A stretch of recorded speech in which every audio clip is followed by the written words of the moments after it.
नमस्कार दोस्तों। क्या आपने कभी सोचा है कि महाभारत का वो महायोद्धा जिसे दुनिया ने सूत पुत्र कहकर अपमानित किया और जिसे दानवीर होने का गौरव मिला, असल में उसके भीतर एक ऐसा भयानक रहस्य छिपा था जिसे जानकर खुद पांडव भी कांप जाते। आज की वीडियो शुरू करने से पहले बस इतना कहना चाहूंगा कि दोस्तों, एक एक कहानी को पौराणिक पन्नों से खोजकर निकालने और उसे वीडियो की शक्ल देने में हमारी रातों की नींद और हफ्तों की मेहनत लग जाती है। हम बस आपकी जानकारी के लिए अपना दिन रात एक कर देते हैं। इसलिए अगर आपको हमारी छोटी सी कोशिश दिल से अच्छी लगे तो अपना प्यार जरूर दीजिएगा, क्योंकि आपका एक लाइक हमारे लिए हौसले की उड़ान होता है। तो चलिए उस रहस्य की परतें खोलते हैं जो हजारों सालों से दबी हुई है। कर्ण अपने पिछले जन्म में कोई साधारण इंसान नहीं, बल्कि एक अति शक्तिशाली और क्रूर असुर था जिसका नाम था दंभोबोध, जिसे दुनिया सहस्त्रच के नाम से जानती थी।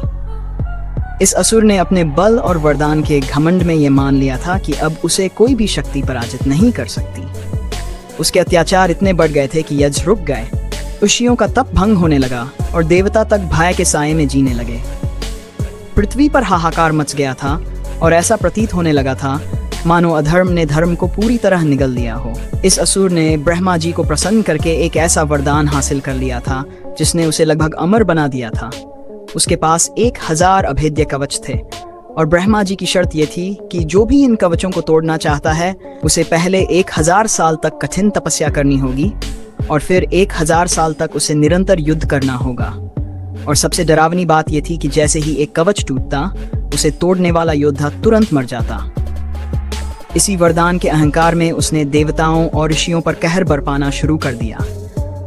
लेकिन तब इस महापापी का अंत करने के लिए स्वयं भगवान विष्णु ने नर और नारायण के रूप में 2 ऋषियों का अवतार लिया। इन दोनों ने एक अद्भुत खेल रचा। जब एक भाई 1000 साल तपस्या करता तो दूसरा भाई सहस्त्र कवच से 1000 साल तक युद्ध करता, और जैसे ही कवच टूटता और भाई की मृत्यु होती, दूसरा भाई अपनी तपस्या के बल पर उसे पुनर्जीवित कर देता। इस भयानक संघर्ष में आकाश कांप उठता था, दिशाएं जल उठती थीं और स्वयं काल भी कुछ क्षणों के लिए ठिठक जाता था। इस तरह एक एक करके इस कवच टूट गए और अंत में जब सिर्फ एक कवच बचा तो मौत के डर से वो असुर भागकर सूर्यदेव की गोद में जा छिपा। सूर्यदेव ने शरण में आए असुर को बचाने के लिए उसे अपने तेज में विलीन कर लिया, और वही आखिरी कवच वाला असुर द्वापर युग में कुंती के गर्भ से कर्ण बनकर पैदा हुआ। यही वजह थी कि कर्ण के पास जन्मजात कवच और कुंडल थे, जो असल में उस असुर का आखिरी बचा हुआ कवच था। और दिलचस्प बात देखिए, वही नर और नारायण द्वापर में अर्जुन और श्री कृष्ण बनकर आए ताकि उस असुर के आखिरी कवच का हिसाब चुकता कर सकें और हजारों साल पुराने उस अधूरे युद्ध को समाप्त कर सकें।